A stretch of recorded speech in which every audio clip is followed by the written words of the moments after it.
I bet that made him feel very good. Luckily, I think he knows me enough not to take anything I say too seriously.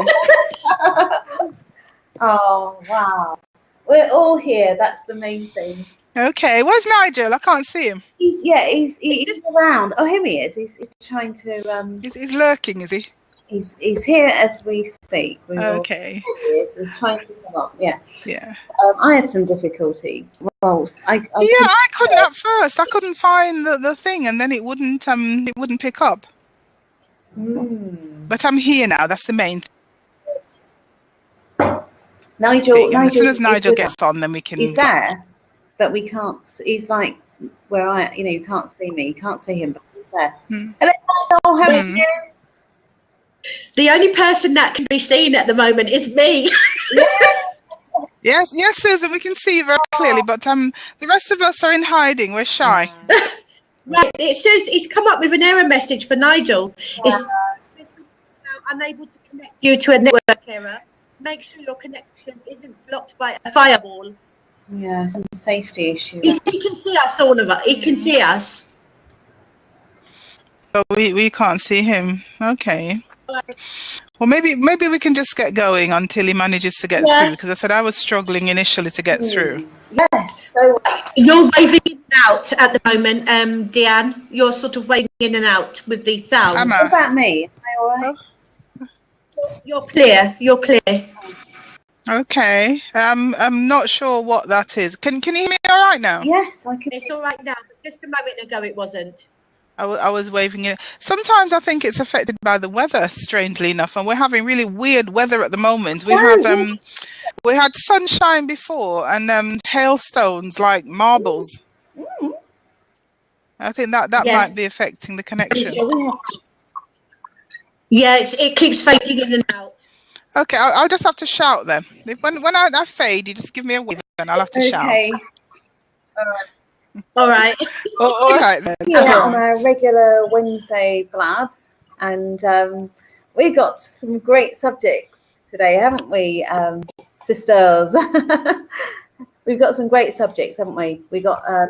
Yes, we have. We've got two very interesting subjects, which I think, we'll probably touch one or the other. Will probably touch most of us, if not directly, then we probably know somebody who has been affected. I think the domestic abuse topic in particular, even if we've not been personally affected, there's probably somebody that we know who has. And what about the concept of spiritual relationships? That's the very. That's looking in a very good way. Sorry, you two are sort of coming in and out now because I didn't hear that, Imani. What did you say? Sorry. The concept of spiritual relationships.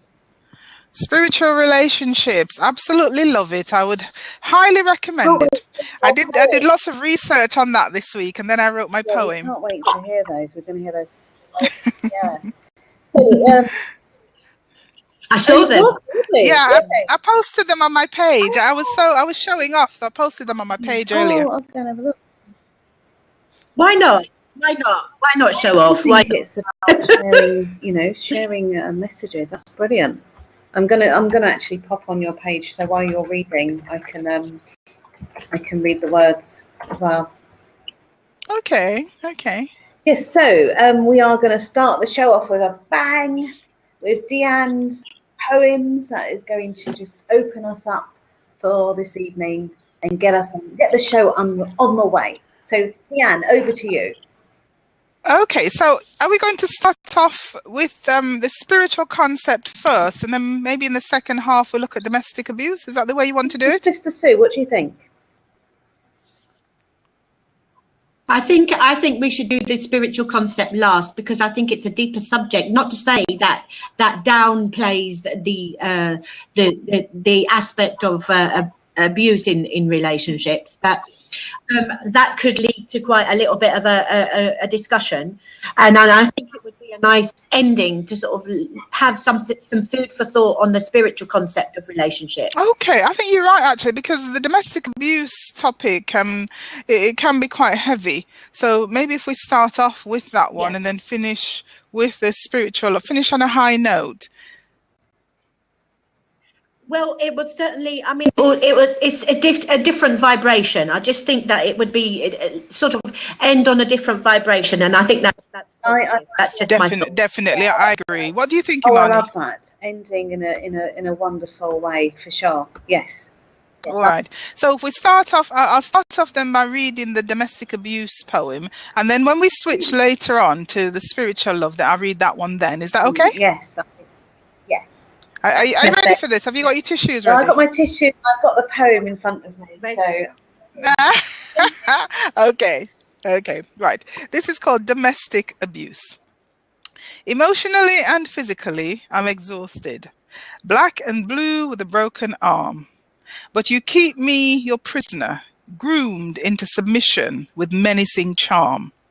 My friends and family, outraged or full of pity, are long gone. They couldn't understand why I listened to you and couldn't be strong. The problem, you said, as you abused me, was me, not you. I'm useless. You're perfect, at least to the outside world, and there is nothing I can do. And that for countless years was exactly what I thought, but not anymore. Because I've just packed my things, taken my children, and walked out of your door. You turned our son against me, made him disrespect and call me hurtful names. I stayed, left, came back when you begged, hoping you'd stop your cruel games. But I know now you're damaged and I need to take care of me. So I rang Women's Aid, the first step to setting me and my children free. Wow.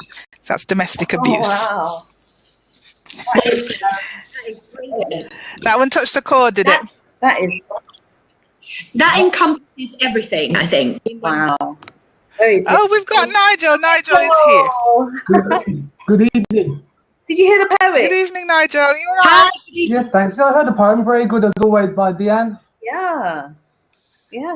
Thank you.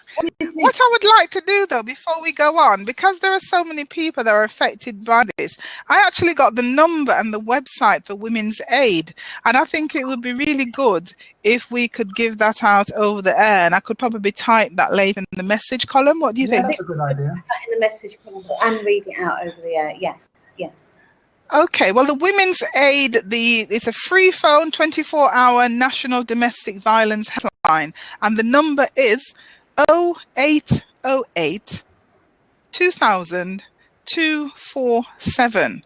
And if you go on their website, the number is on the website, and it's all the W's, www.womensaid.org.uk. But I'm going to type it in the message column so that if anybody needs it, anybody who is suffering domestic violence or anybody who knows anyone who's suffering, they could pass that information on to them so that they can seek some help.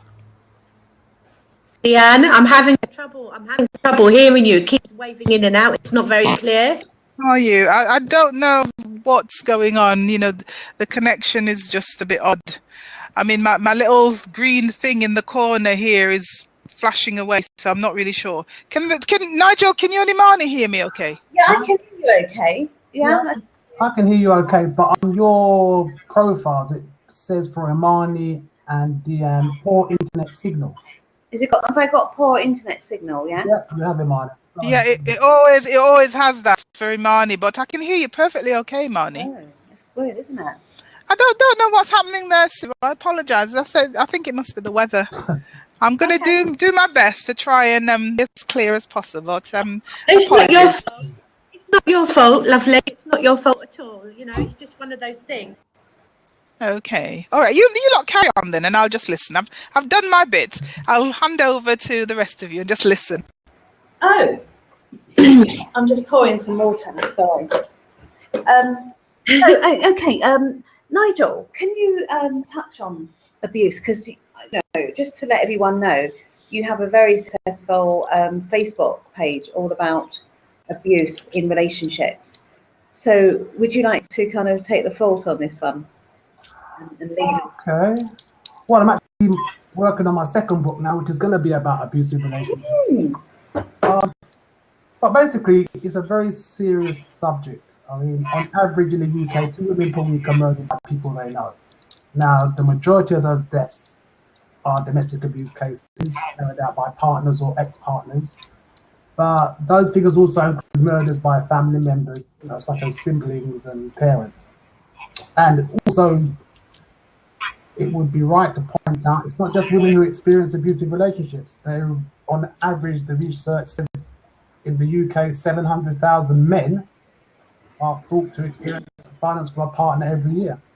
And the other problem the men have is that they often suffer silently without even really talking about it because they feel ashamed, basically. So yeah, it's a big problem. Big problem. Right. I think what you said, Nigel, about the men is very, very true, because I actually posted my poems on my page this morning, and I actually mentioned that because I used to work with homeless people, and I also managed a refuge for women and children.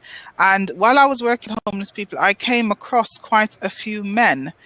And you might think it might be, men who, well, for want of a better word, were seen as weak, can't stand up to the women, blah, blah, blah. But no, that is so untrue. I remember one particular man, he lived in the gym, very tall, muscular man. Everybody in the refuge respected him. And we all thought he was homeless because his relationship had broken down, until one day he actually confided in me that he was a victim of domestic abuse. And I was so shocked, I couldn't believe it. And since then, as I said, I've come across quite a few men who, and they're victims of domestic abuse, and they suffer in silence because they're too embarrassed. Yeah, that's very common. Very common. So would you say it's as bad as what's going on with women, or would you say it's getting that? What would you say? Because it sounds... That might not sound like a reality to most people, but like you said, men are hiding because, and are they hiding because obviously they're scared of what people are going to say, or that people might not believe them? Well, let's be clear. More women than men suffer basically physical abuse. As I said, on average, 2 women per week are murdered in the UK due to domestic violence of one form or another. I think with men, the average is probably half that. Not to say that it doesn't happen to men, because it does happen to men. In my abuse groups, men post not as regularly as the women. It reflects the fact that a lot of guys feel ashamed. But yeah, men have they suffer from abuse. Just generally the public don't really believe them. Or they laugh at them, because I know in the past the police didn't actually take men who were suffering domestic abuse as seriously as women. They used to make fun of them. But I think recently it's changed, because I know certainly the rules in Manchester, and I can't remember the exact details, but there've definitely been some changes recently in Manchester where the police have to take reports of domestic abuse from men as seriously as women. In the past, they would have just laughed and walked away.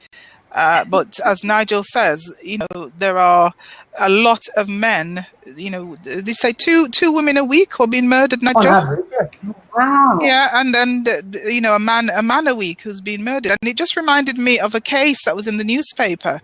I think it was early last year, it might have been the end of the year before, where there was an elderly gentleman who had married a much younger woman from abroad. And she had been abusing him, and she actually stabbed him. She stabbed him in his leg, and he bled to death. And his family said that they had, and his work colleagues actually said that they had noticed for some time that he was coming into work. They'd seen him with a black eye, scratches, bruises. At one point, he had a broken arm, and he always made excuses. Oh, he'd fallen down the stairs, he'd fallen against the door. And it wasn't until this woman stabbed him in his leg and stabbed him in like a main artery. And then she panicked, and instead of calling for an ambulance, she left it. And the poor man bled to death. Very sad. Oh, no. So, Yeah, but it happens. I mean, this month, I think earlier this month, there was a chap. He was 60 years old. He'd been in a relationship with his partner for 30 years. And he found guilty. Got found guilty of a murder. Basically, he cut her head off.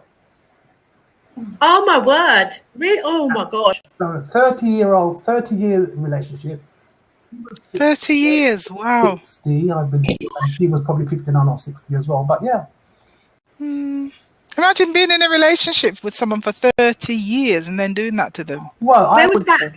I would suspect that the abuse was happening before that. I don't think that was just a one-off. Yeah. No, you're dead right, Nigel. It would have been going on for some time. Yeah. It's not.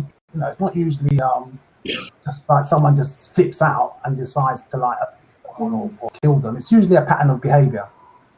Yeah, The definitely. thing is to recognise the patterns and the red flags and work out an exit strategy as soon as possible. Because abuse tends to get worse as it goes on. So it may start off with verbal abuse, then it grows into physical abuse, and then the worst comes to the worst. It could end up in murder. Yeah, you could end up losing your life. Yeah. Nigel, I wonder if you might mind if I butt in there, because that just brings me nicely onto some research that I did today. I found a project called the Change Project, and they were established in 2009. I don't know if any of you have ever heard of them. No. No. Well, they deliver a community-based domestic violence prevention program, and they had a pilot program which started in Wales, West Sussex, and Essex. And the aim was to increase the safety of victims of domestic violence and children in families through practical individual interventions.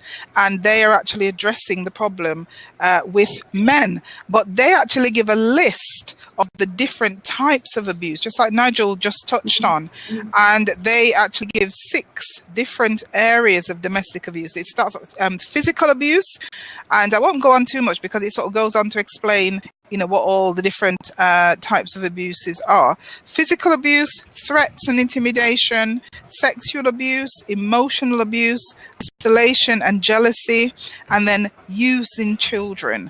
And that is a biggie where, partners use children, piggy in the middle, and, say things to the children and, stop the other partner from seeing the child and all that kind of thing. You've also got financial abuse as well.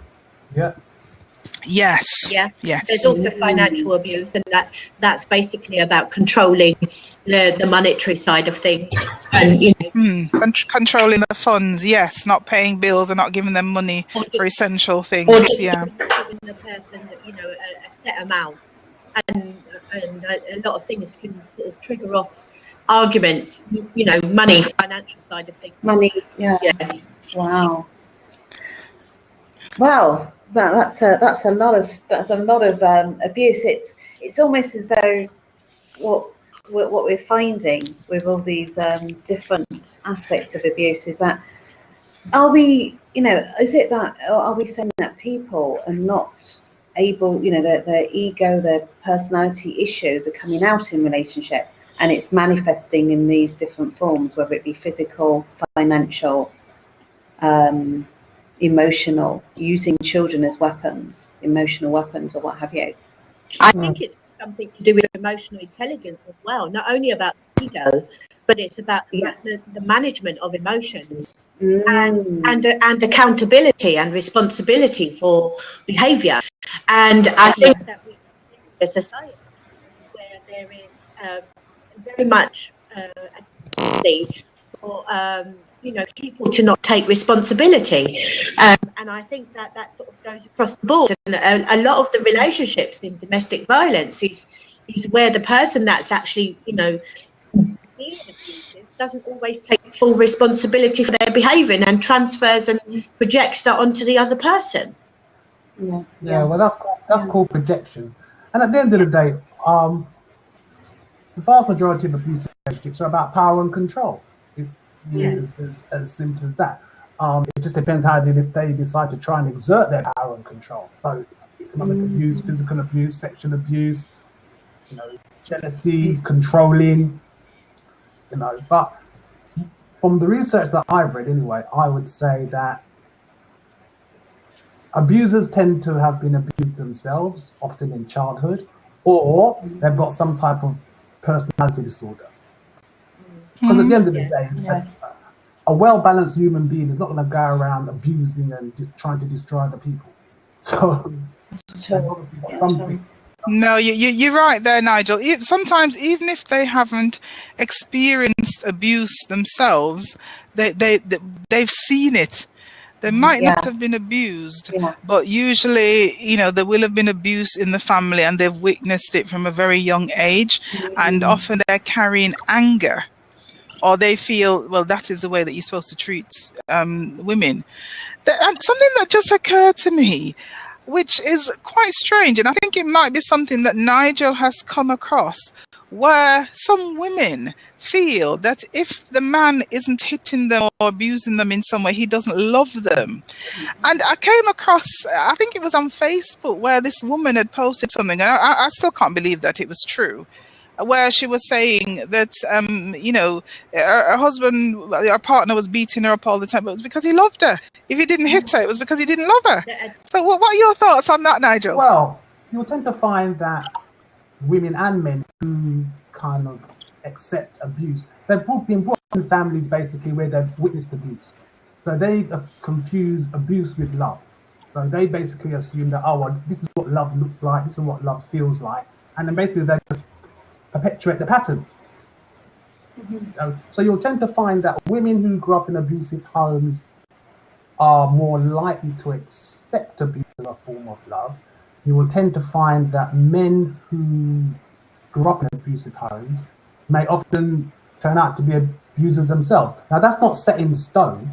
It's just more likely which way they may go and how they interact with others. Yes, it is. I do think that it is seen as for many, quite a few people, that if he does that, then it's a way of showing that he cares.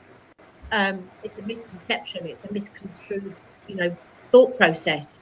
And quite often in domestic violence in relationships, there is codependency and enabling that takes place.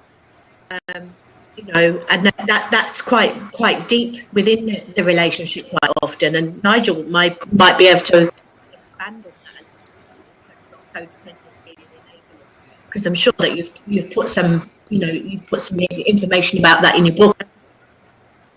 Well, in the draft, yes, and also Susan, you're dropping in and out, by the way, at the moment. Yeah, I was just going to say that. I thought it was my microphone. But I didn't quite catch all of it, but what I would say is prevention is better than cure.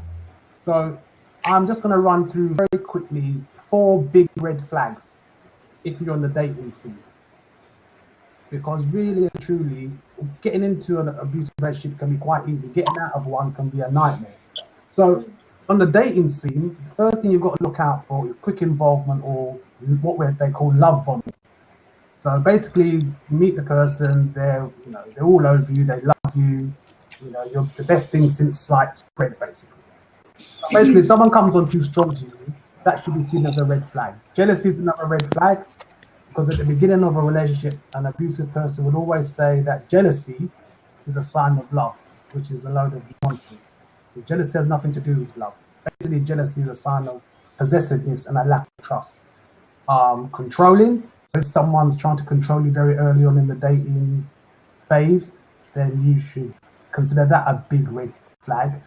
And if you're the person you're seeing and they seek to isolate you, try to cut you off from your friends and your family, etc., if they say to you that, they don't like it when you're with your friends and family and they want you all for themselves, well, that's a very big red flag as well. I mean, there's other red flags as well, but those are the 4 big ones for me. Yeah.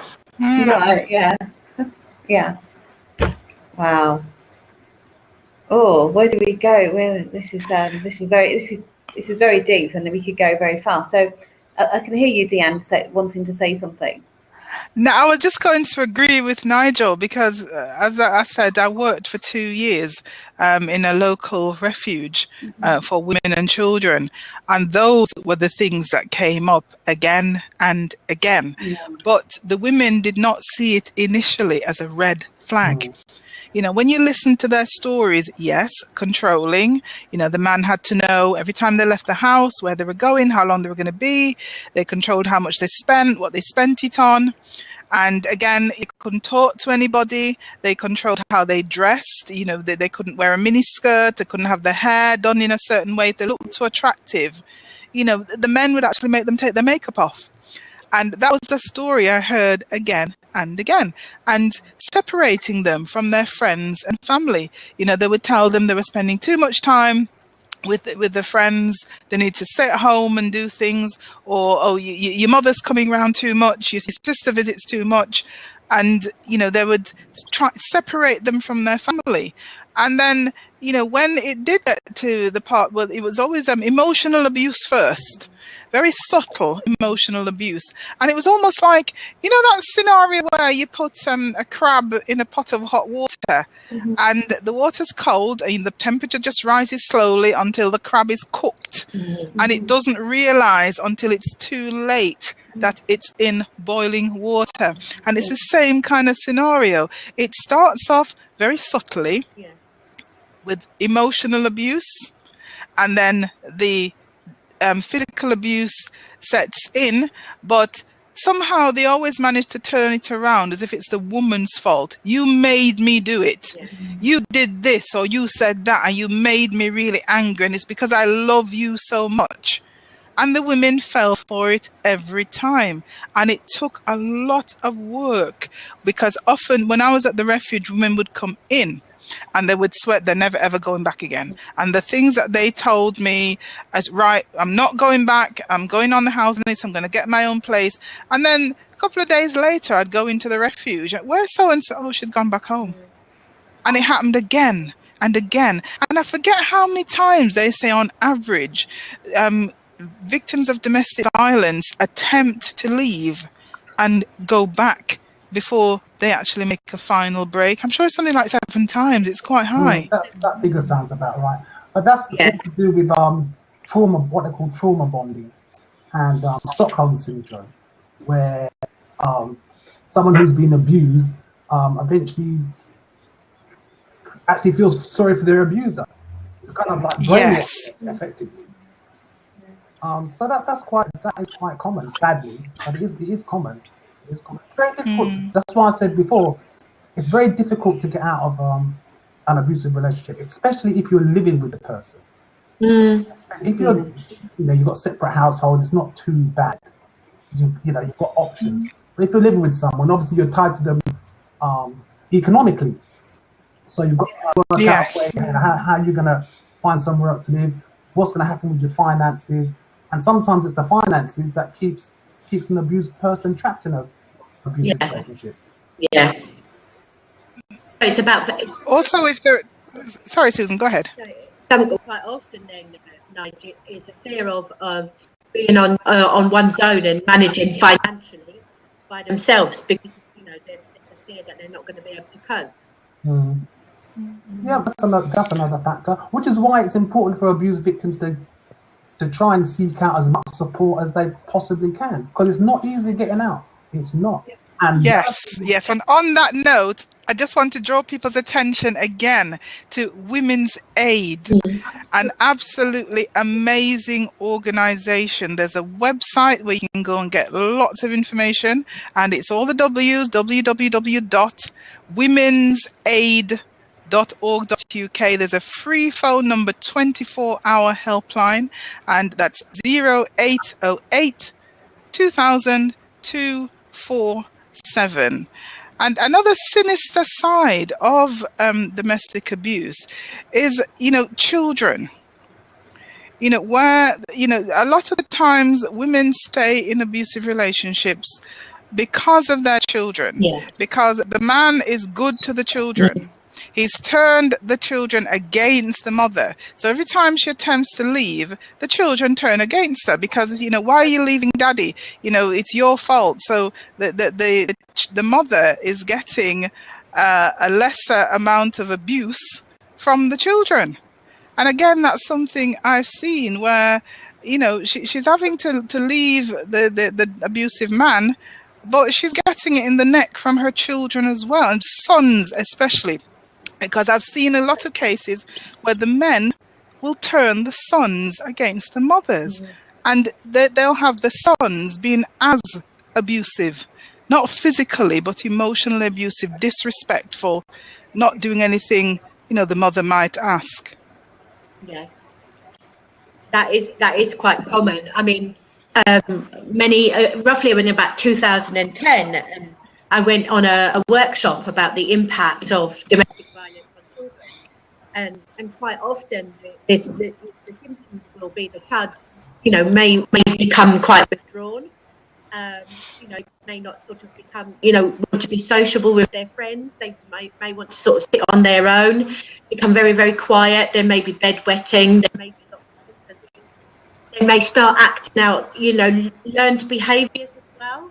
And their, performance at school may decline because of the fact that they're being very affected emotionally by the situation. And it does have a huge, huge impact on children. It really does. And especially when children are caught up in the middle.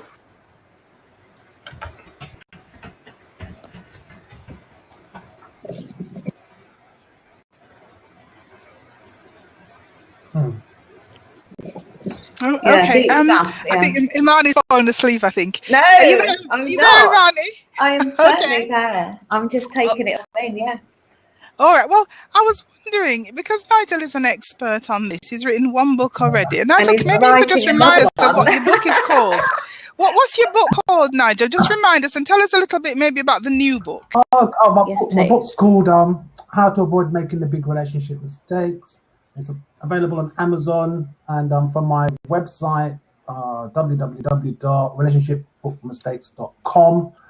And the book I'm working on at the moment will be about abusive relationships. I haven't got a working title for it yet, but when I was writing my first book, I wrote so much material that I couldn't get it all into the first book. So the material's written already. It's just a question of editing it and changing some things up and getting it in order. So I hope to have it out by July the latest.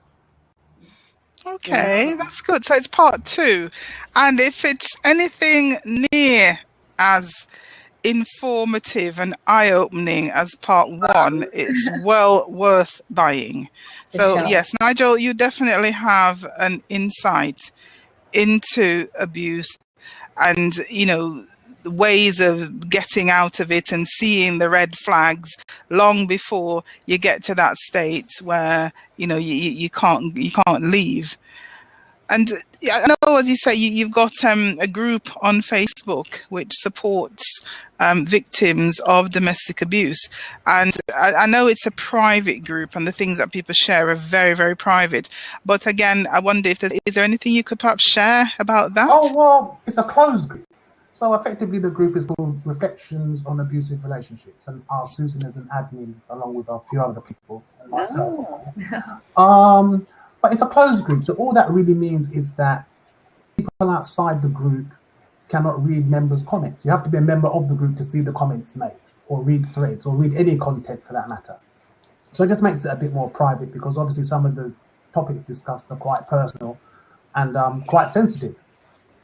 I'm an admin for another group called Narcissistic Personality Disorder Survivors, and that's an open group. So anyone on Facebook can read the content of that group. Now, just depends how you feel. Some people are quite comfortable to post to an open group. Other people are quite happy or more comfortable posting to a closed group. But both groups basically have the same amount of members. I think both groups are on about 15,000 members each. So that's a combined membership of 30,000 people. So yeah, but the reason for my insight really, or my interest in domestic violence and abuse, is because I grew up in an abusive home. I witnessed domestic violence as a child, and that had a profound impact on me growing up as a teenager and an adult, and some of the relationship choices or poor relationship choices that I made. So that's where my interest really comes from with regards to abusive relationships and relationships in general. Right. Okay, thank you for that, Nigel. And I've just noticed that I apologize if I pronounce your name wrong, Luis Fernando. You're asking a question about communication, and I just wonder if I can just address that for a minute. Sure. Right. In my research today, I came across some absolutely amazing sites. There was a website. I can't remember the name of it now, but there's an article called The Formulation, and that's the spiritual relationship. But it does talk about communication, and I'll find the website in a minute and tell you. Oh, it was from the Huffington Post, huffingtonpost.com, and it was the formulation for a spiritual relationship. But there's a section where it talks about the communication, and it says being aware of how you express yourself, especially under stress, is a fundamental aspect of relationships. What are you trying to convey to your partners? And these are the things that you need to look at. What are you trying to convey to your partner? How is your tone being taken? And on the other hand, what are you not saying to your partner? And it goes on to say communication is one of the most important and valuable factors in a relationship. Emotions and feelings can be an extremely difficult to share with anyone, especially the one you are involved with romantically. Practicing thoughtful, non-defensive vocal etiquette can provide you with results that not only benefit you both, but also help you grow your communication skills. In this way, each person feels more comfortable speaking from their heart and exposing their soul to one another. And I thought that was really interesting, and I hope that sort of shines a little light on the question that you were asking, Lewis. Can I just raise something that Rhonda's raised up in the question section, in the comment section? She has mentioned the fact that one of the things that she's aware of, that she's become aware of, is that she constantly attracts a similar type of individual. Now, I think that this is something that is quite common, and it's certainly something that I've actually looked at in terms of patterns, and also, you know, the type of individual that we attract. But the thing is, I think it's a very deep thing. I don't think it's just something that's on the surface. I think it's a very deep thing, because I think there is a bit of a conflict sometimes between our conscious thought and our subconscious thought. And one of the things that I found is that when we keep attracting a similar type of individual, even though we feel we may have progressed and evolved from a situation that we may have experienced before, quite often there's something going on deeper underneath on a subconscious level, and sometimes there can be a conflict between our conscious thought and what actually is going on a subconscious level. I'd agree with that 100%. In fact, I've got a chapter in my book about relationship patterns, but yes, it is usually subconscious. Strangely enough, I was contacted by a lady last week via Facebook, and she was explaining to me that she'd had 2 failed marriages, and both of her ex-husbands had been bullies or had been abusive. So I said to her, okay, so have you considered that you may have a relationship pattern? And then she got highly defensive, and I said, oh, no, nothing wrong with me, no, I'm fine, etc., etc. But, you know, as the saying goes, you can lead a horse to water, but you can't make the horse drink. And yes, indeed, Nigel. Someone isn't prepared to look at their own kind of behaviour and patterns or issues, then they'll just keep making the same mistakes again.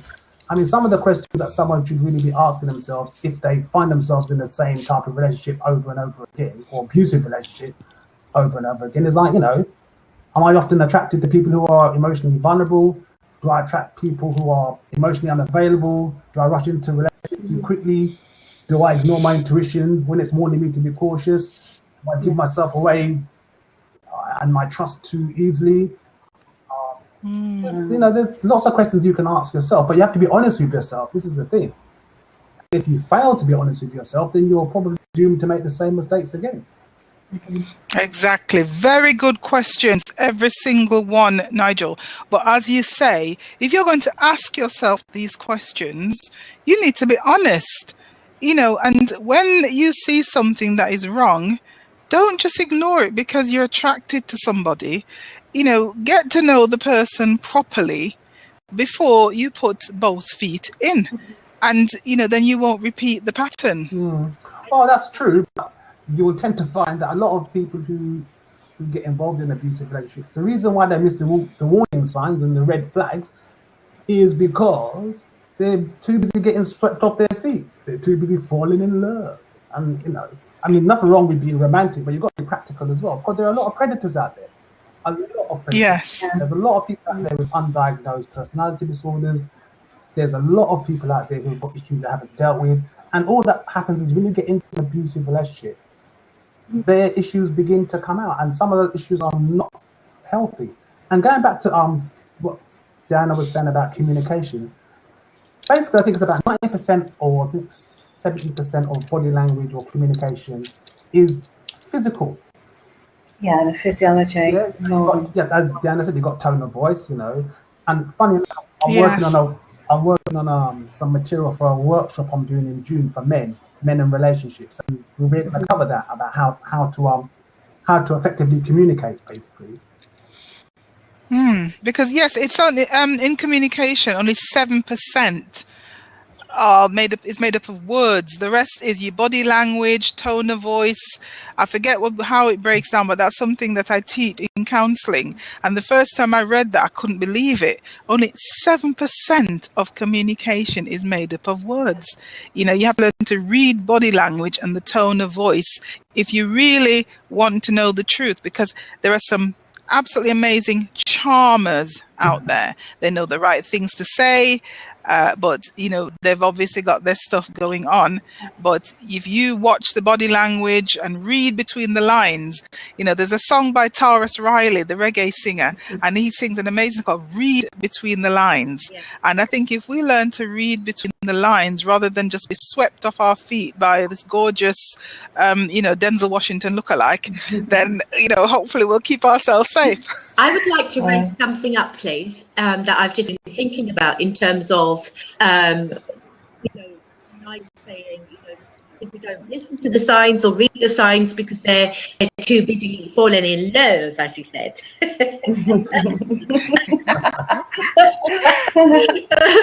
Now, the thing is, what about the media in terms of how they portray love, the books, Mills and Boone? The thing is, we have to look at the message in terms of what media actually tells us about falling in love. Now, also from another angle, in terms of the hormones that are released when we are attracted to somebody, it's very, very difficult sometimes to be able to control those hormones. I mean, I know for men, when they are attracted to a woman, they will get a surge of testosterone. And basically what happens is it can be overpowering. It can feel so consuming to the body that sometimes it can actually be difficult. And the thing is, what message does the media give? What message do books give in terms of falling in love? And does that actually support and help, the situation? Oh, that depends. For me, that depends on how old you are, for starters. Because obviously, if you're a teenager and you're reading all the Mills and Boons or watching the Hollywood When Harry Met Sally and that malarkey, Nigel, I don't think so. We're 50, 60-odd-year-olds making the same mistake. We're being brainwashed. Don't agree, because obviously life experience should teach you something. So should Nigel, there's a big should in there, but you get a lot of people. Yes, when we get older, because I'll put my hand up and say the person I am now is not the person I was when I was in my 20s and my 30s, because I was brought up in a household where we didn't tell lies. So anybody that told me anything, I just, whatever they said. The moon is made of cheese, Deanne. Yeah. The rain is magical dust from. Yeah. But now I am this age and I'm a little bit wiser, and I have learned to read between the lines, and I hear the smooth talkers and I go, yeah, okay, all right, fine. Yeah. All right. Now on your bike. So, yes, when we're older, we should know better, but unfortunately not always. Well, not always, but then other factors come into play there, because it depends on how you were brought up, depends on your background. If you're, as I said, if you're brought up in an abusive home, you're more likely to accept abuse or become an abuser. Yes. So there's lots of different factors that tie in. But going back to what Susan said, the Mills and Boons myths, or love myths as I call them in my book, they do kind of encourage this kind of like starry-eyed, romantic bliss. We're going to meet our soulmate and everything's going to be wonderful. But the bottom line is that a lot of abusers and even players, one thing they are very good at is telling someone what they want to hear. And if you're not secure in yourself, I always say, if you're not happy being single, you won't necessarily be happy in a relationship. So, someone rolls up, tells you what you want to hear, you're feeling a bit lonely, maybe a little bit desperate, and then you get involved. And, then the nightmare begins, basically, because you haven't paid attention. And moreover, you haven't paid attention to yourself. The first relationship you have should be with yourself first, before you get involved. Definitely. Definitely. Also, in terms of loving ourselves, you take our parents' era, or the older generation, and we've touched base on this before, whereby they stayed in relationships even if it was an unhappy relationship, because in their motto was for better or for worse. But the thing is, if you take the stereotypical message in terms of women and men, to some degree there's always been a message for like women to be the one that nurtures, the one that cares, the one that gives, and constantly keeps doing that. So in some ways it comes from earlier conditioning as well, not just the media, not just the books, but from earlier conditioning and the message that we've been given through growing up and through our parents' journey as well. So it's very deep. It's not just one-dimensional. There's so much to it. Yeah, it is complicated, isn't it? Because there are lots of things that make us who we are. Yes, obviously, genetically, we're born, in a certain way, but a lot depends on our environment. Yeah. Our upbringing, the stuff that we get from our parents, or the people who are important in our lives. Yeah. And then there are also the things that we're exposed to, in the wider world. So we're constantly being bombarded, and we absorb. I think I can't remember what my brain's gone, but we're being absorbed. There's like introjected values, conditions of worth. Carl Rogers, the psychologist, calls it, where we judge ourselves according to other people's ideals, and we go around feeling miserable because we don't match up to other people's ideals. And what we need to do is find out who we are, find our real selves, work on ourselves, accept ourselves, warts and all, whether we, as we see it, too fat, too thin, too tall, too short, because it's always too something. And once we've accepted ourselves and we realize we're a work in progress, and okay, I might be a bit fatter than I'd like to be, but I'm working on it. But I'm not going to beat myself up about it. Once we've got to that state where we are at peace with ourselves, people can't then come and take advantage of us and tell us all kinds of nonsense and fill our heads. We will see people for what they really are. Yeah. But I think, and as we get older, I personally feel that as we mature and get older, the desire and need for approval from others becomes less. For sure. Again, it should become less. But sadly, I meet people every day, middle-aged, older people who No, they're still carrying all those things that have been put on them where they think they should be this way or they should be that way. Yeah. Fortunately, yes. So some of us, yes, we do become happier with ourselves and more content. But, unfortunately, a lot of people, they carry that through their lives. Yeah, that's a fair point, Deanne. That's very much a fair point. I don't know about you, but I actually think that actually leads on to the next subject quite nicely. I forgot what was it now? The spiritual love. Yes, I like that because I'm a romantic at heart. Yeah, I actually think it leads on to the next subject in terms of loving ourselves and looking at ourselves and learning to accept ourselves as we are. Do you agree? Yeah, I do agree. And you remember when we started, I said I would read the domestic violence poem first. Yeah. And then when we were going to go on to the second topic, spiritual concept of relationships, I would read the second poem for you. Yeah. So if you all think this is a good time, maybe I could share that second poem with you. Nigel and Imani, what do you think? Perfect timing. Yeah. Nigel doesn't look too sure. The hour's nearly up anyway for the abuse topic, so yeah, that's fine. Yeah. Oh, did you have anything else that you wanted to say just to wind up the abuse topic, Nigel? Yeah, let's wind up first.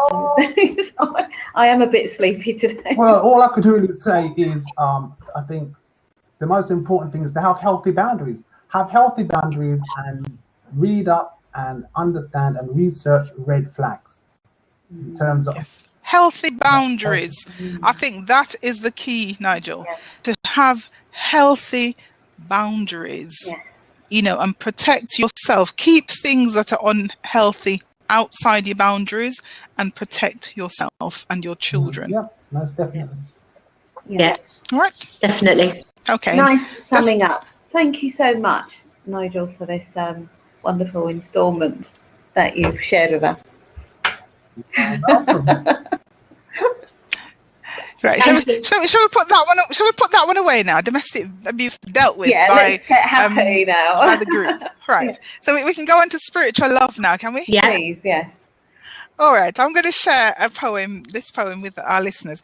I don't know. I just had a moment of enlightenment. I was sitting down, minding my own business, and all this stuff came to me, which it does from time to time. So I wrote this. Spiritual love. Let me sit and hold you while we ponder and try to understand the impact of our multifaceted world and how it all began. Put your arms protectively around my jaded, tired shoulders as we navigate life's obstacles of angry thorns, pebbles, and boulders. I will see your needs and dry your tears before you cry. And we will search for answers together of life's multiple wheres, hows, and whys.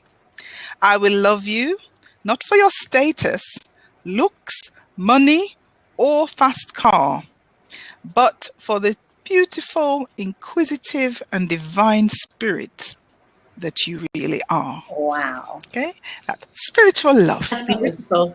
This has been beautiful. I love it. Nigel, what did you think? Sorry. Hello? Am I heard? Can you hear me? Yes. Oh, okay. Nigel, Nigel is just looking very thoughtful. Not quite sure if I'm... What do you think of the poem? It's really nice, I thought. Oh, yeah, very nice. Can you hear me? Oh, nice. Yeah. Time's always nice. So. Yes, she's bless you. Thank you. Yeah, we enjoyed that. So we're going to start. Yeah. So is anyone wanting to say anything to open the conversation? Yes, I've got something. If it's all right. Yeah. Of course it is. Yeah, you go ahead, Sue. And then I've got something I want to share as well. You go first. What I decided to talk about today was the fourth chakra in relation to spiritual love. And why I decided to talk about it is because it actually talks about the positive process of having an open fourth chakra, the heart chakra and the negative aspect of having a closed heart chakra. And I felt that it would be a good opening point in terms of looking at the polarities of the positives and the negatives and how both of those interplay. Yes. Okay. Sounds like a good start. Yeah, I think so. Is that okay? Okay. Yeah. So basically the fourth chakra is where the physical and spiritual meet. Okay. Now it is called the heart chakra. And what it does, this includes the heart, the cardiac plexus, the thymus gland, the lungs and the breast. Okay. It also rules the lymphatic system. The Sanskrit word for it is anahata, which means to be unstuck or unhurt. Okay. Now, so that is basically in relation to the heart chakra. The name implies that beneath the hurts and grievances of past experiences, there is a pure spiritual place where no hurt exists. When the heart chakra is open, it is flowing with love and compassion. And it is basically, it's quick to accept and forgive others. When the heart chakra is closed, it gives way to anger, jealousy, fear, betrayal, hatred towards self and others. Okay? Some people choose to live in the place of grievance where they actually hurt other people because they have been hurt in the past by parents, siblings, close friends, or somebody that they love. Sometimes people hurt others through feeling hurt, and this means that they are coming from a place of fear instead of love. So one of the symbolism aspects of looking at a closed heart chakra is quite often hurt people hurt people. Yeah. Now, sometimes when we've got negative people with their behaviors and their actions, it's because they have not let go of past trauma, they have not let go of past hurt, and they are holding on to it, and therefore it gets manifested and it gets projected into a relationship, a new relationship.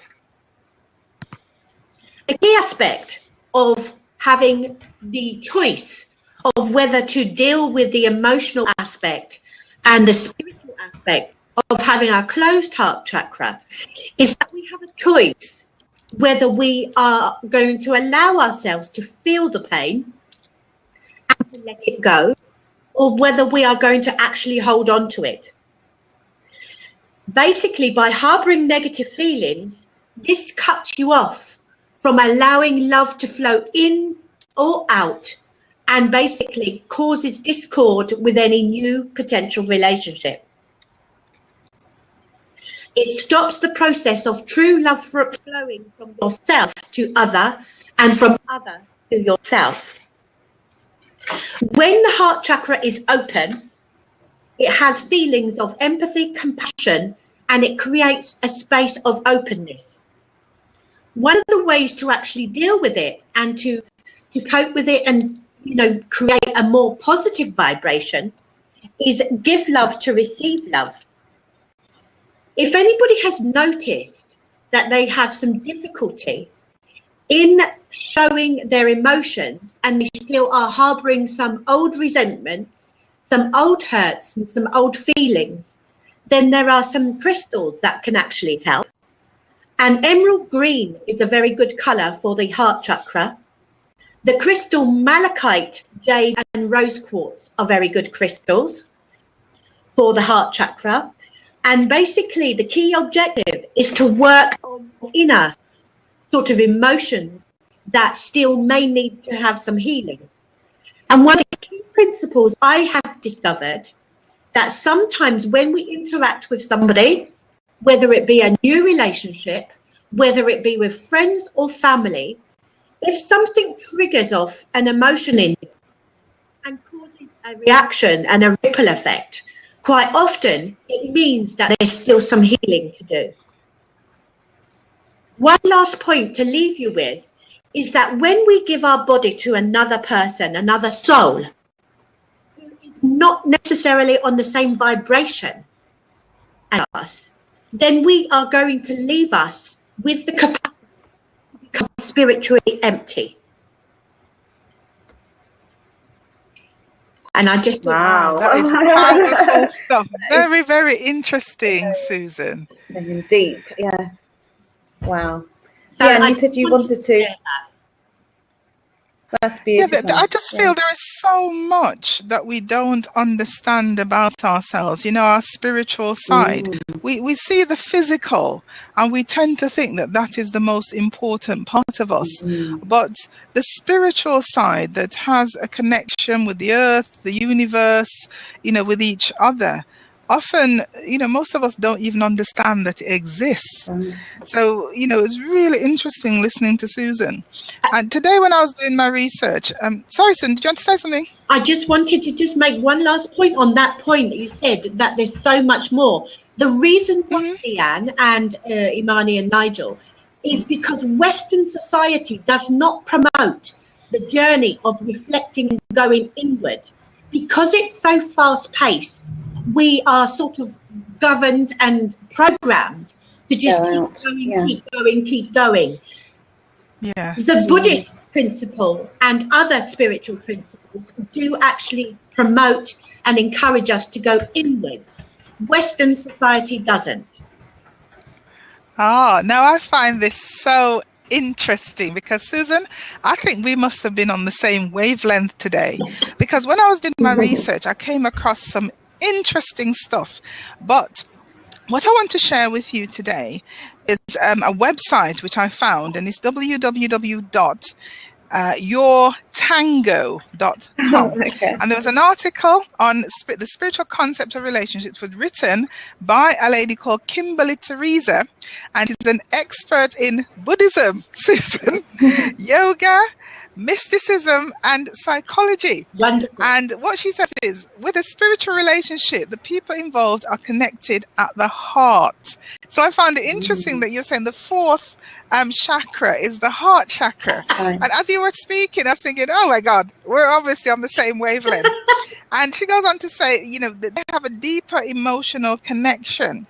And she says that there are 10 essential steps to forming a deep spiritual relationship. And obviously, I'm not going to share all 10. That's why I've given the website, and people can go and have a look themselves. Yeah. I'm just going to share a little bit. Share the 10 and then I'll type them in the message. Sorry, say that again. It might be a really good idea to share the 10 points and I'll type them in the message section. Well, I'll share that with you later, but if I was to read the whole 10, we'd be here till 12 o'clock. Right. So what I'm going to do is I'm just going to read part of it, well, maybe the first two, because they're quite lengthy, and then I will type up the website in the message section, and I will share them with you, Susan, later, and yes, you can post them. But what she says is the ancient teachings of Buddhism suggest that we can do just that. And this is, she said, there are 10 essential steps to forming a deep spiritual relationship.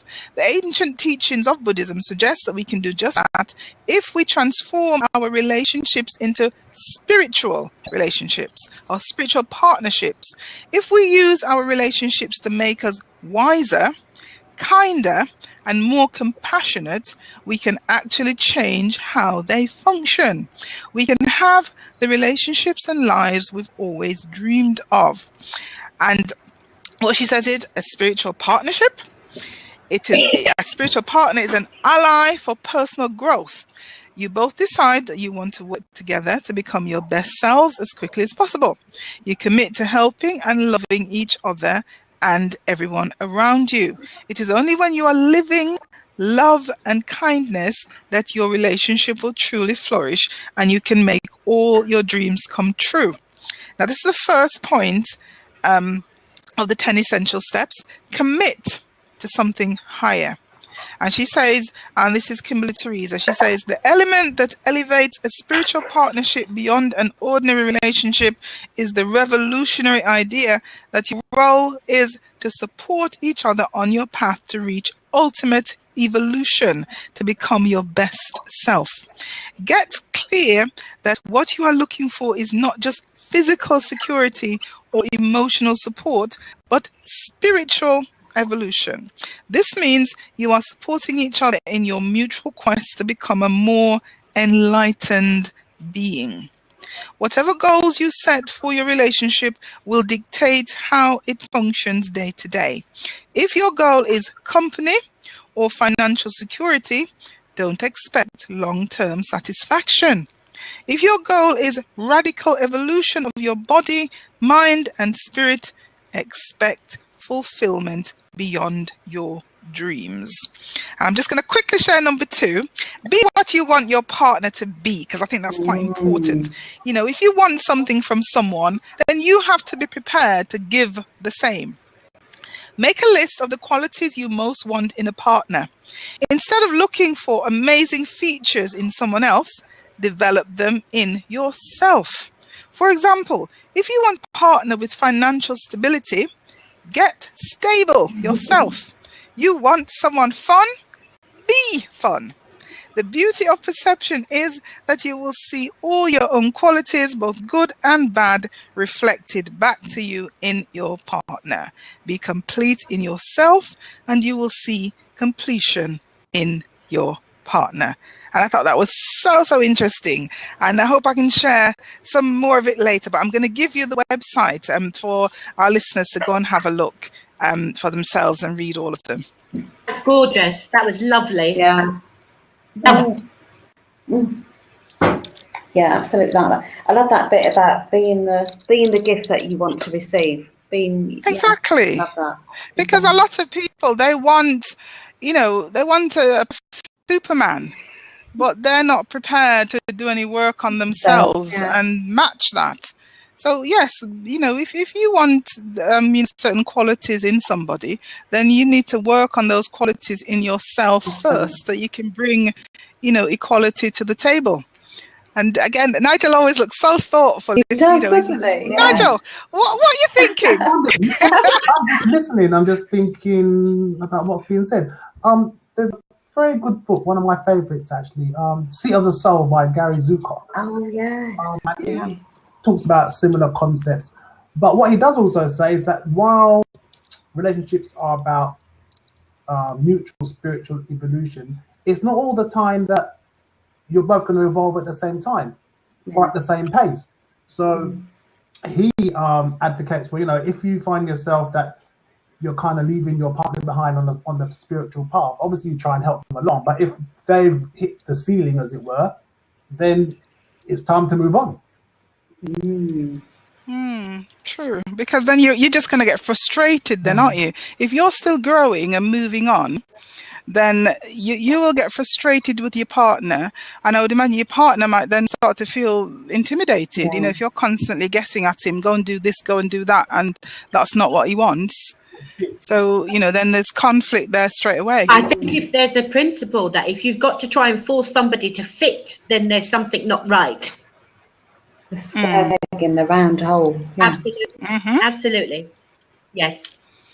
If you have to do that, my philosophy on relationships is that when you actually meet somebody and you can be yourself and they can be themselves, and you don't have to apologize, excuse, or justify who you are, and you can just be yourself, then that's when it's actually a really comfortable relationship. Yeah. What I'm thinking, as what Nigel just said about what Gary Zukav said in his book, people coming together, and it's about sort of also factoring that you might end up growing apart because one person's growing spiritually and the other person is standing still, or they're comfortable where they are. So it's also about realizing that relationship is not just it isn't sort of the end goal is about growth. It's not about, okay, we are going to be the same, and I think that's where the big problem lies, is that people are trying to hold on to the relationship rather than allow themselves to grow as their soul wants to, and worried about being the same and not sort of realizing that sometimes as Nigel said there, you know, sometimes things you have to change and you have to go your separate ways. Mm-hmm. I think another thing is also that a lot of people try to change other people. You meet someone and, you know, when you meet them, oh, yes, he's great, he's fantastic. But the minute they get together, They want to change you know, they try to change that person to make them into what they want them to be. And I think that is so unfair to try and do that to someone. And while, yeah, we all need to grow and, you know, you want the best for yourself, the best for your partner, you know, if you can see from day one that this person doesn't, you know, tick all your boxes, then, you know, it's really unfair to get into a relationship with that person and then try to make them into something that they're not. I agree.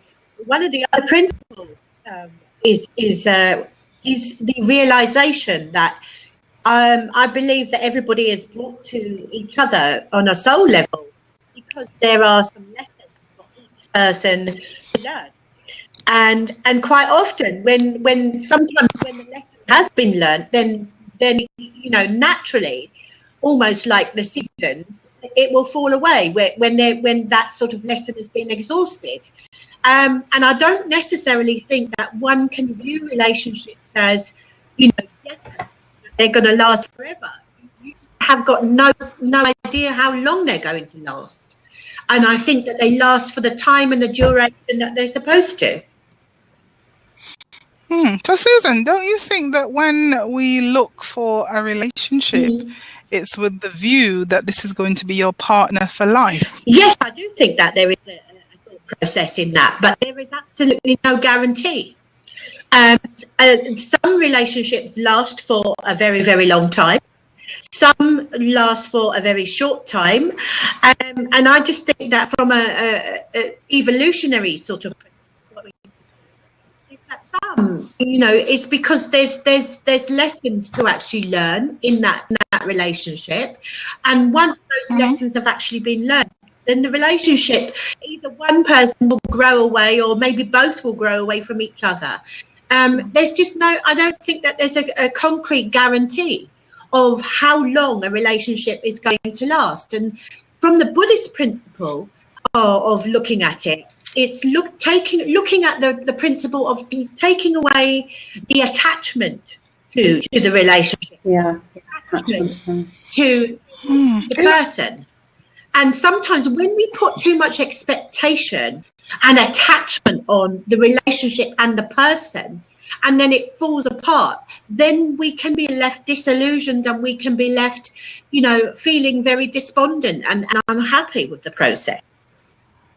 I think one has to be open with the process of relationships and see it like what Sister Imani said, is that, you know, the key concept of coming together is to evolve and to grow as individuals and both together collectively, but not looking at it from a point of view and perspective that it's going to last forever. Take away the attachment and the expectancy of it. Can I ask a question? Because I'm just wondering, so where does love come into all of this? Because isn't love supposed to be the bridge where one person, where there might be, you know, a difference between people? Isn't this where love is supposed to bring you together and be the bridge between both of you, where you then make allowances for each other's difference? So are you actually referring to the concept of unconditional love? I think I am, because for me, yes, you grow together and you may sort of grow at different rates, and you may get to a point where, you know, one person is ahead, you know, in a certain aspect to the other. But if you love the person, isn't where the love is supposed to come in and bridge the gap? Well, I think in terms of the Buddhist principle, it's about not attaching any expectation or attachment to an outcome, but to look at the principle of behaviors within the relationship, such as learning tolerance, learning to be patient, learning to be forgiving, you know, all of those things. And I think one of the things that I've I've begun to learn is looking at relationships in the now, for the time that you actually go into them, in the process of now, rather than, oh my gosh, I'm going to enter into this relationship. I want us to be like this, or I want us to be like that, and I want it to be like this, and I want it to be like that. I do think, though, that there is a sort of cross-reference between the concept of unconditional love and healthy boundaries. And I think you do have to have boundaries about what you will and what you won't accept.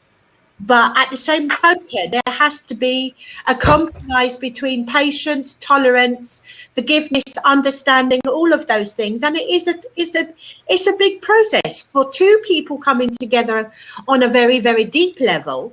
The dynamics of it is very, very deep. It's not just one dimensional, because the human personality for each individual is not one dimensional. Both are multifaceted with many disparate parts.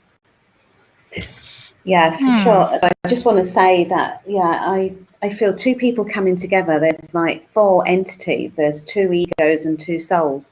Absolutely. And also, what I think what we're talking about as well is we've got ego love and we've also got spiritual love. And I feel that, we can never get rid of the ego. Some people talk about getting rid of the ego, but the ego is necessary in this physical body. Yeah. So we've got to look at how important is this love to two people being together. More is, relationship, is it the most important thing? And look at the fact that spiritually, in terms of spirit, two people can be together in love, and one person can die.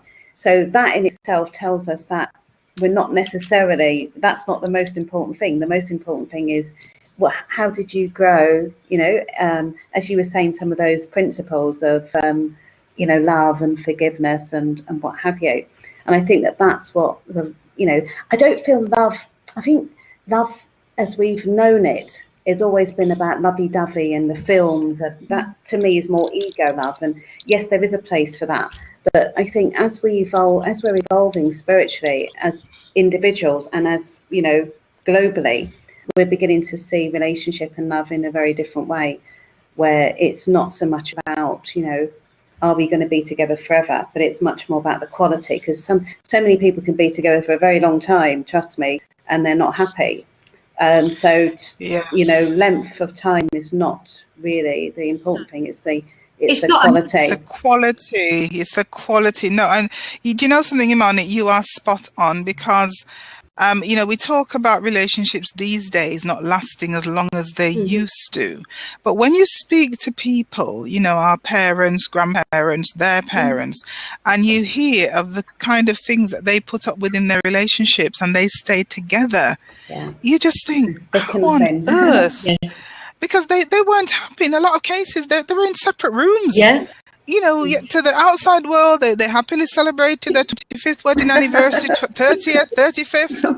And in some cases, the men even had children outside. Yeah, or even. But they stayed together. Yeah. Wow.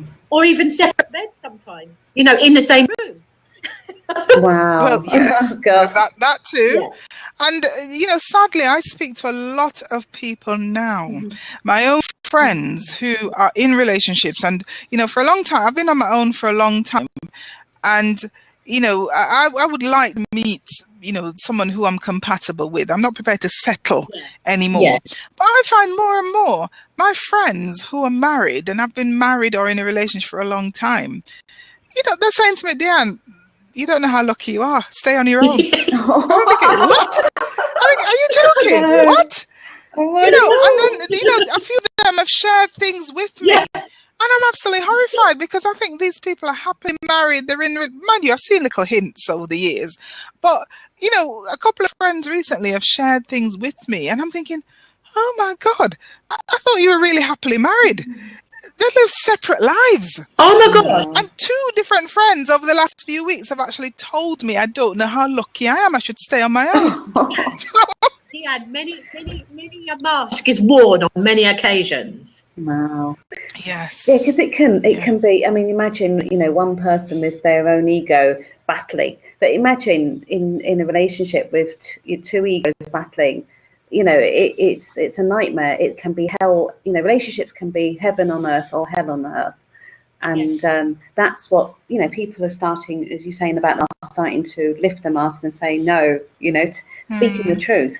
And it's not so much about, you know, people don't care about what people think about what's going on behind closed. You know, they just want to be free now because, you know, in the past, people were tied to relationships. Women were tied to relationships because of financial constraints, and there was a lot of cultural taboo because a lot of people, you know, they were religious in different ways, whether they were Christians, Muslims, whatever, and there were more restrictions put on them. You know, you get married, you stay married, whether you're happy or not. You know, you don't disgrace the family, you don't give the community anything to talk about. So there was a lot of that in the past, whereas these days those pressures are not on people anymore to stay together. So women can actually leave relationships that they're not happy in. But again, I think there are two sides. I'm wondering if people throw the towel in these days, you know, quicker than they should. There's definitely that as well. People seeing relationships as a throwaway. You know, we do come from a throwaway society where we throw away this and that, and we are also throwing away people without. We throw out our wives and husbands in the, you know, for the bin men to take away. Exactly.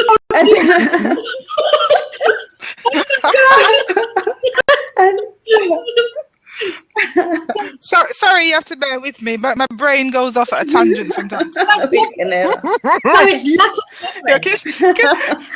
Can you see the bin man carrying off a few men and women kicking and screaming every week? Would you Nigel's not smiling. Oh no, I'm just listening to what you're saying. Nigel, what do you think about putting your men and women out when you've had enough of them, putting them out for the bin man to take away? Well, that could be the smartest move sometimes. I mean, no point flogging a dead horse. And at the end of the day, the divorce rate is still running at around 50%. And as we're talking about spiritual unions, but spiritual unions don't last forever either. Some of them will just run their course, and when the lessons have been learned, then it may be time to move on. Finally, you were talking about ego. Well, there's nothing wrong with ego. No, it's ego. Ego is good. That's what wants you to dress nice, eat nice food, etc., etc. Nothing wrong with healthy ego. As it says in Conversations with God, Neil Donald Walsh, it's an ego out of control that is the problem. Yeah. Is it ego or self-worth though, Nigel?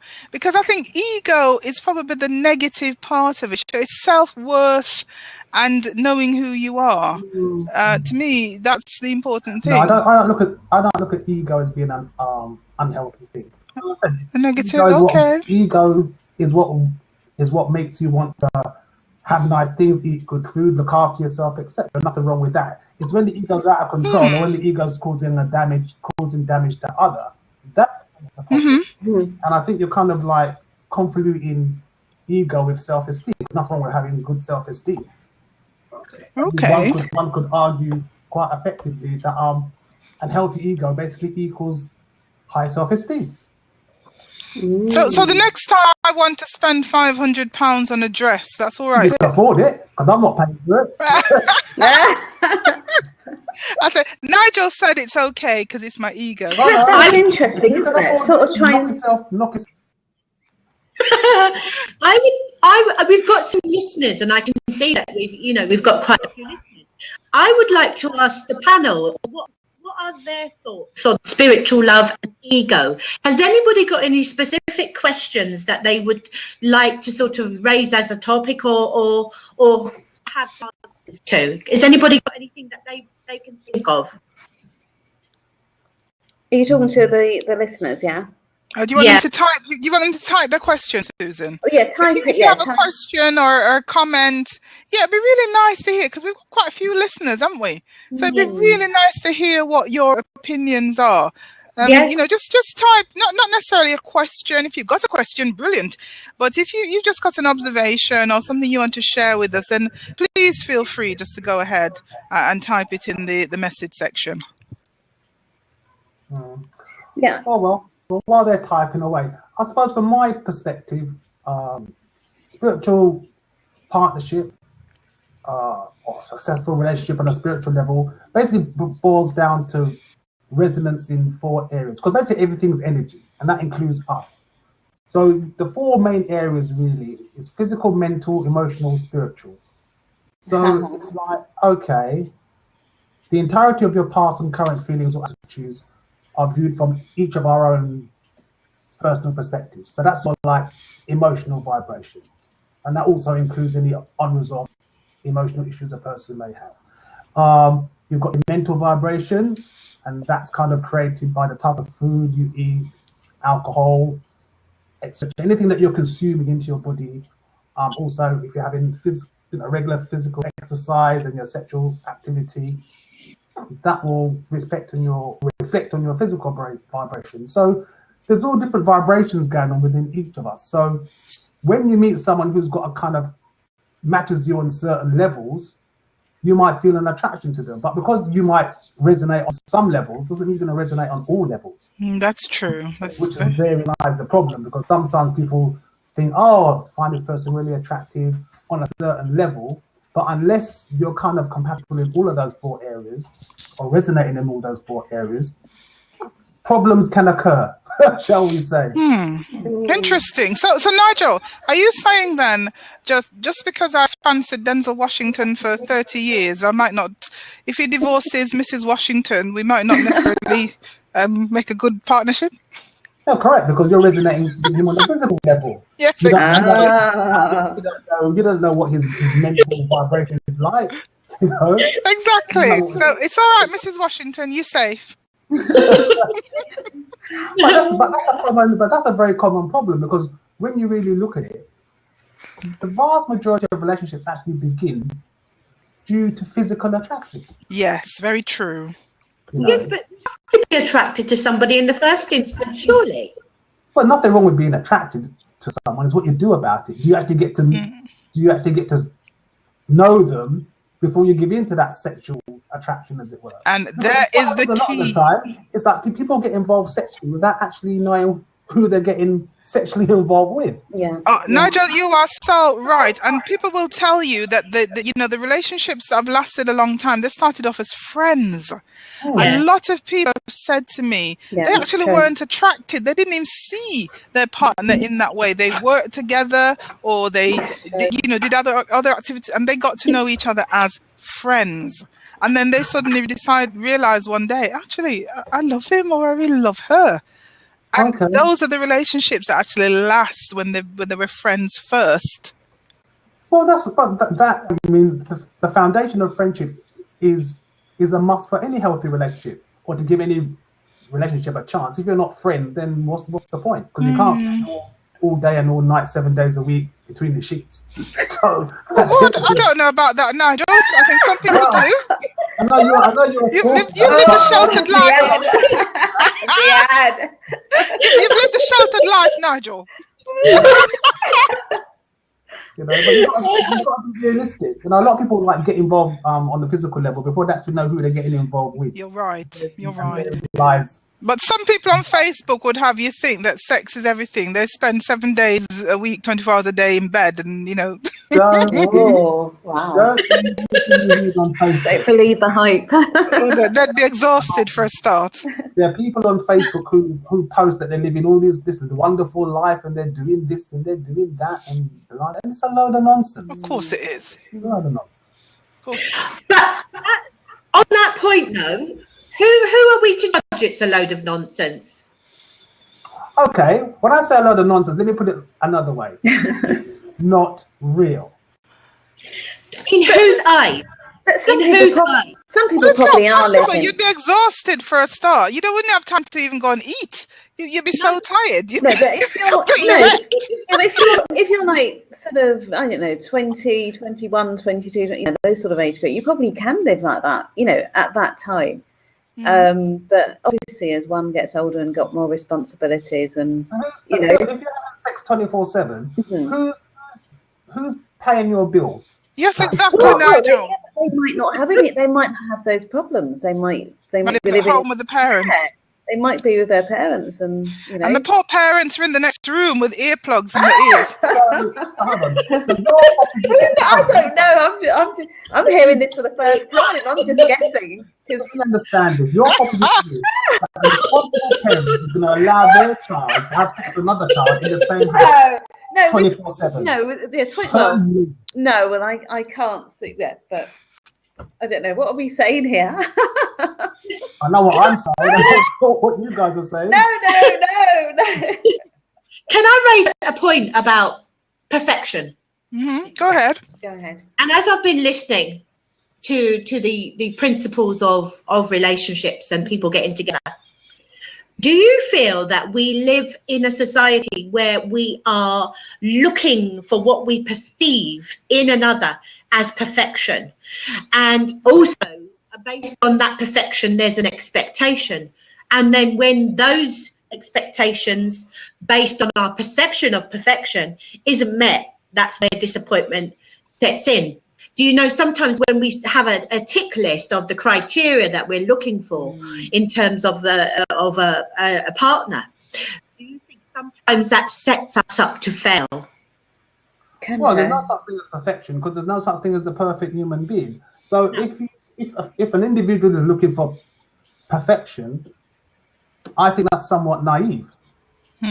Definitely. Perfection. In fact, you're setting yourself up for failure, because there's no such thing as a perfect human being. But that's what society and the media would have us believe. They expect us. You know, those are the images they put out, that we have to aim for this perfection that's impossible to achieve. Exactly. Stop watching so much media, because that's a load of nonsense. Not everybody knows that, though, Nigel. There's no such thing as perfection. There's no perfect human being out there. And to be fair, there are some people out there, men and women, who have got this list, as Susan says, of I want this, tick that off. They've got to have this, got to have that, blah, blah, blah, blah, blah. And then basically, the list becomes unrealistic.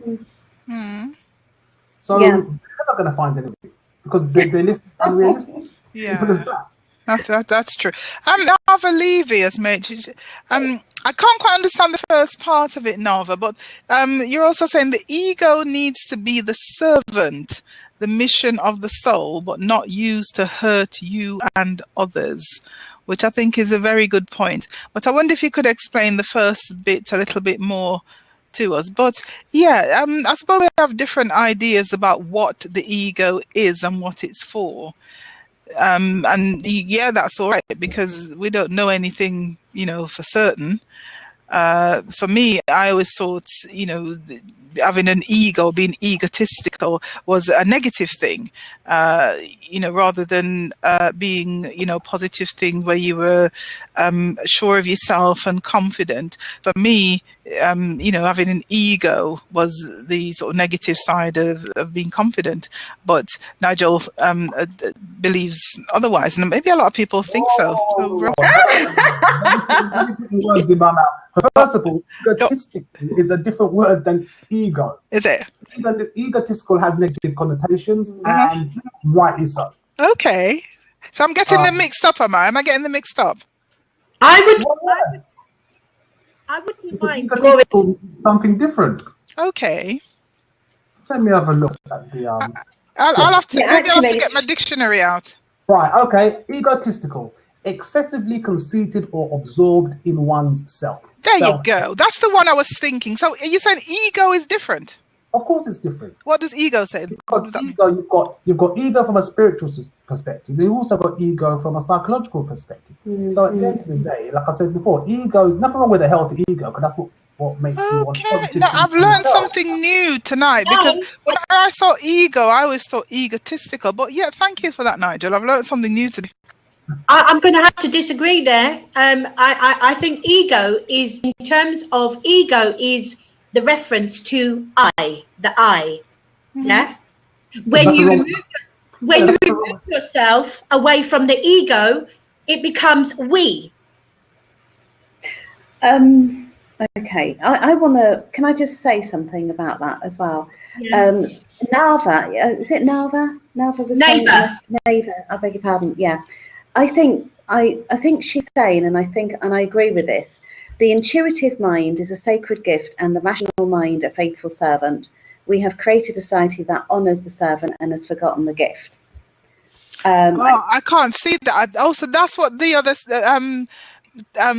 comment was referring to. I can't see that one. Can you read that again, please, Imani? Yeah, it's actually said by Einstein. The intuitive mind is a sacred gift and rational mind is faithful servant. We have created a society that honours the servant and has forgotten the gift. Oh, very interesting. Thank you for that. And is it, sorry if it's Nava, not Nava. Yeah, I think that's okay. What Thank you for that. Yeah. And good point. I'm sitting here thinking, I wanted to make reference to something that Rhonda spoke of earlier on in the thread, in the messages, and it's about our shadow selves. Now, I do believe that there is a correlation between our shadow selves and the ego.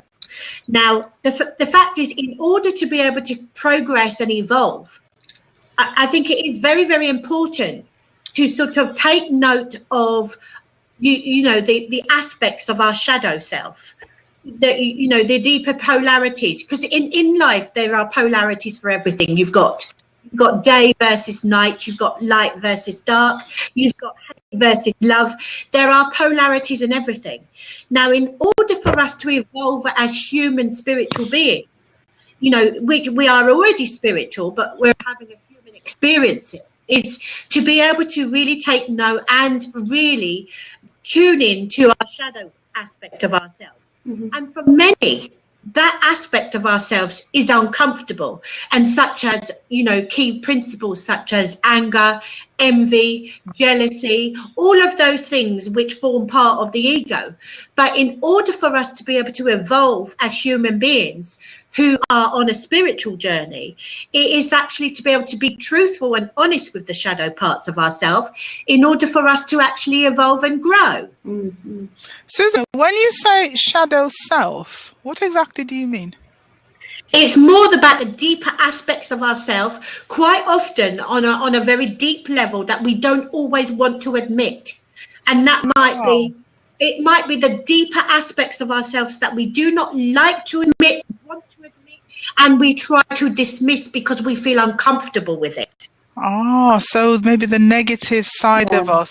And the more you hide it, the more it comes through in different ways. Interesting. Yeah. I like that. The shadow self. Never heard that expression before.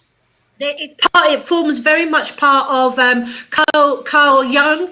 It forms, and Freud as well talks about it as well. It forms very much part of the psychological aspect of the human personality.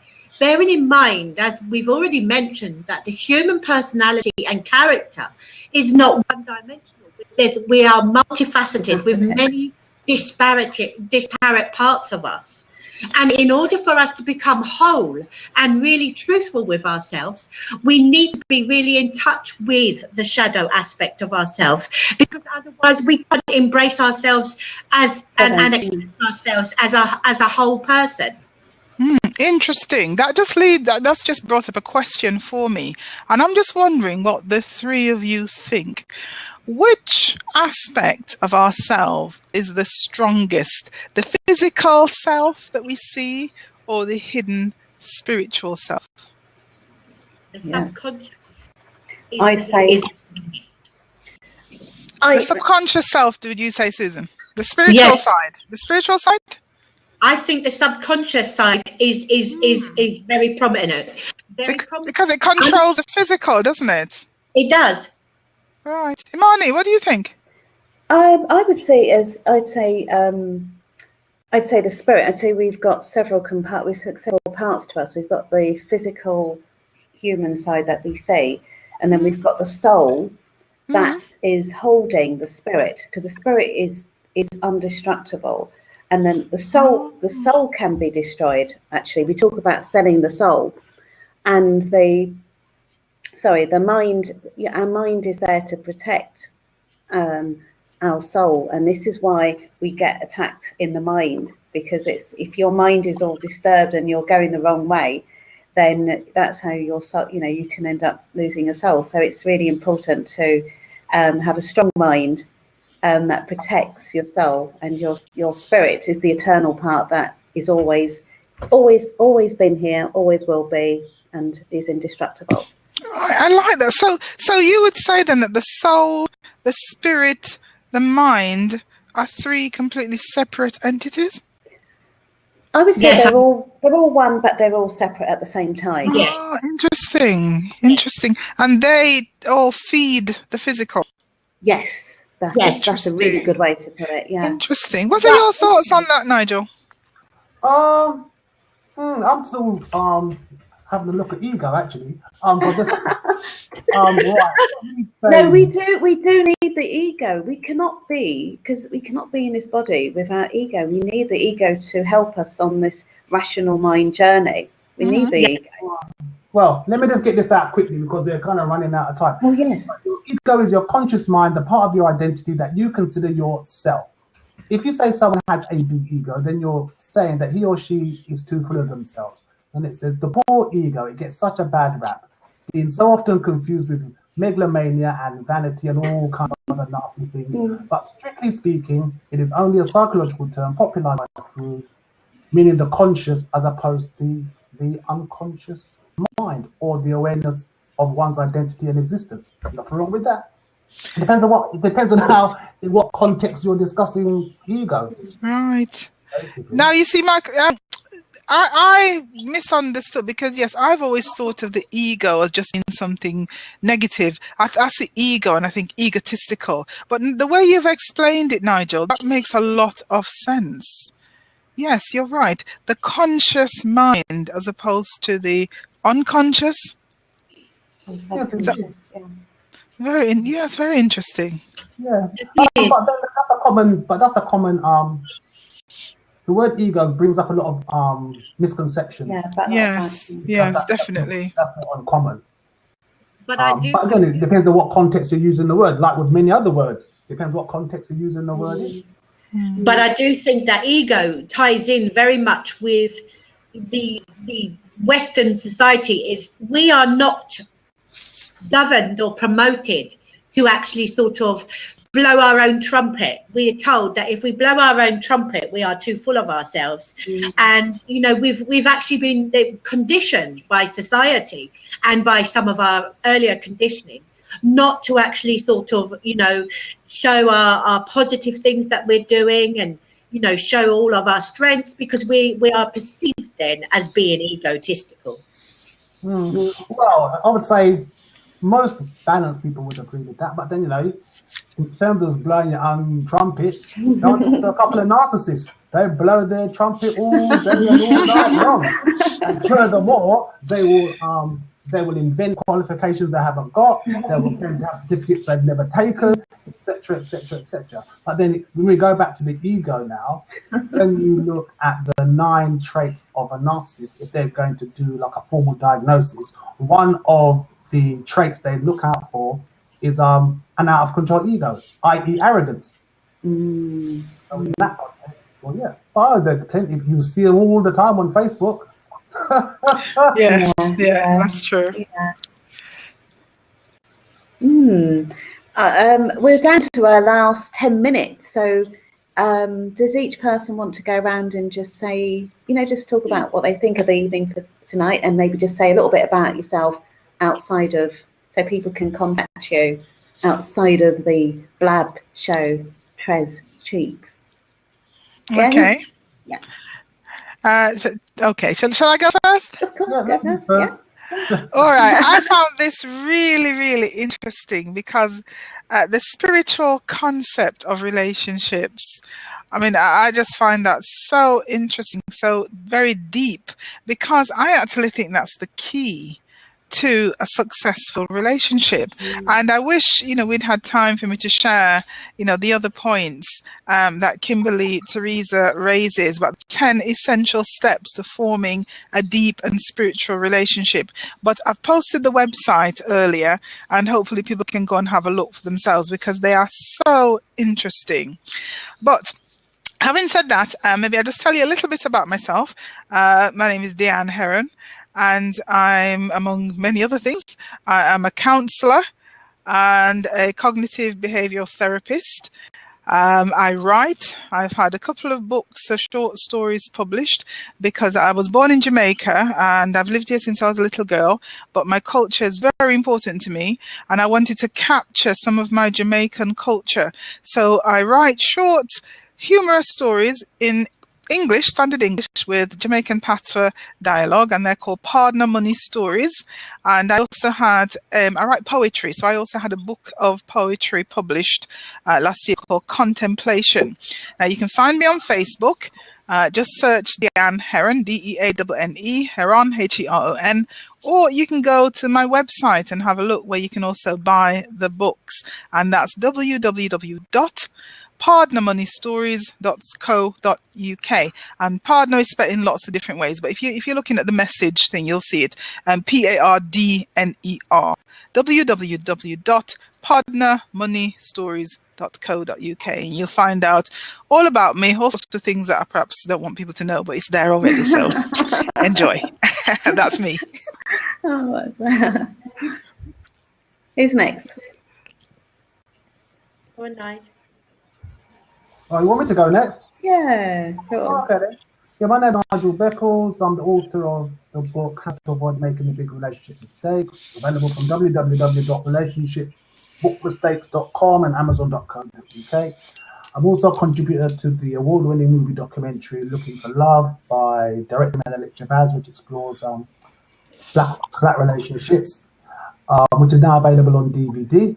Also the creator of the Facebook group Reflections on Relationships and Reflections on Abusive Relationships, and lovely Susan is also one of our admins, so if you want to contact either of us, you can join those groups and that's where you will find us.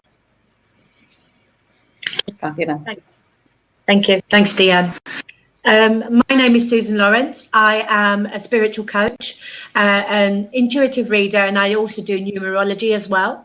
I have a Facebook group called Seeds of Spirit on Facebook, and I've got a Facebook page called Spiritual Coaching and Numerology Services. You can contact me at seedsofspirit@hotmail.com. I'm happy to have a conversation with anybody. If they feel that they are in their current journey and would like some sort of insight into, potential movement and way forward, and also just a little bit more of an inner understanding about themselves. I'm also an administrator for the Reflections on Abusive Relationships with Nigel Beckles. And I also do Tres Chicks talk show with Deanne, Heron and Imani. And I've also been coach on Radio Diamond previously, and I'm just happy to engage with anybody if they have any questions or need any support. Wonderful. Susan, did you mention your own blab show on Seeds of? Did you mention that? I don't know. Yeah, Susan. No, I never. Susan, no, she didn't. She's been modest. Susan's also doing numerology on every other Wednesday. So yes, when she's not here, she's there. There's one due next week. I'm going to be having some people on to join me. I'm going to interview them, and I'm also going to be doing some numerology reading with them as well. So I shall be on next Wednesday. I shall be promoting that very soon on Facebook. So do get involved. Come and join me. And if anybody's got any questions in terms of their life path number, wanting to understand what their life path number, which is their career number, or where they are currently in this current year in terms of progress, spiritual progress, and where they are in terms of things that they need to sort of take note of, then please do join me and please do get in contact by email. So I will let people know, and I'm going to be doing that every 2 weeks, and then every 2 weeks I'll be doing the Tres Chicks talk show as well. So busy. Wonderful. So we've had a great evening, haven't we, everybody? We have. Imani, have we heard about you? Have you told us all about yourself? You can find me on Facebook. I'm on Facebook, and all what I do is on there. So, and I love doing this with beautiful ladies, Deanne Heron and Susan Lawrence and Nigel Beckles. Imani, can you give us a little bit of more insight, please, in what you do? Oh, for God's sake, what do I do? I do radio. I'm on Radio An Diamond. amazing show on Radio Diamond in Manchester. In Manchester. And I just love, sharing with people, listening to people, and taking part in talking therapies like what we're doing here. And I hope everyone's enjoyed it. And they'll be joining us again in 2 weeks' time, isn't it, ladies? Yep, in 2 weeks' time. I've thoroughly enjoyed it. But you know what keeps coming to me, and I hope the rest of you don't mind? The poem that I wrote called Spiritual Love. I'm just thinking I would just like to share that again to end, if that's all right. Please. Yeah, that's a good idea. Okay, because that's what we're trying to do. We're trying to bring everybody together with some spiritual love. Yeah. So it says, let me sit and hold you while we ponder and try to understand the impact of our multifaceted world and how it all began. Put your arms protectively around my jaded, tired shoulders as we navigate life's obstacles of angry thorns, pebbles, and boulders. I will see your needs and dry your tears before you cry, and we will search for answers together of life's multiple wheres, hows, and whys. I will love you not for your status, not for your looks, money, or fast car, but for the beautiful, inquisitive, and divine spirit that you really are. And that's spiritual love. Wow. That just sums up the evening, doesn't it? Yeah, it's beautiful. Beautiful. Deanne? Okay, sorry. I just I got distracted. Sorry. I'm sitting in the back room of my house, and a cat just jumped off the fence, and I was like, "What on earth is that?" Sorry. What did you say, Imani? Say again, please. I thought something was a burger. Oh, what was I saying? I think I was just saying that was really sort of ends the evening, nicely, the poem. I love it. That's what I was thinking. I hope I wasn't showing off too much, because I just love to share what I write, and I was just I don't know what the word is, impressed to just share it again, because we've got, is it 32 people listening? Yes. Oh, yes. that is just wonderful. Yeah, and I know a lot of them. Yes. Sorry, say that again. No, I said we need to acknowledge them. Indeed. Yes, thank you. Everybody. As I said, I just realised there were quite a lot of new people, and I just wanted to share the poem again, because perhaps you weren't there when I read it the first time. Absolutely. But I'll leave it for the lovely Imani to thank you all and close. Thanks everybody for being part of our show. The Tres Cheeks. I always say it wrong. Am I saying it correctly? I'm sure. Shouldn't it be the French? Très chic.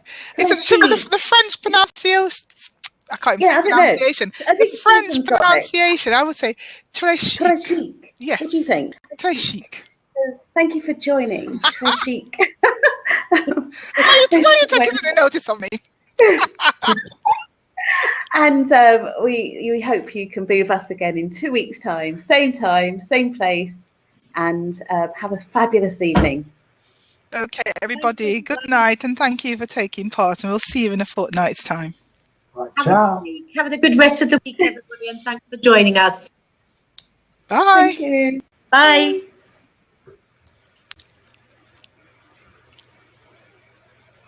Are you still there, girls? Are you there? Susan, stay with me. I'm going to try and hopefully get this recorded for us this week.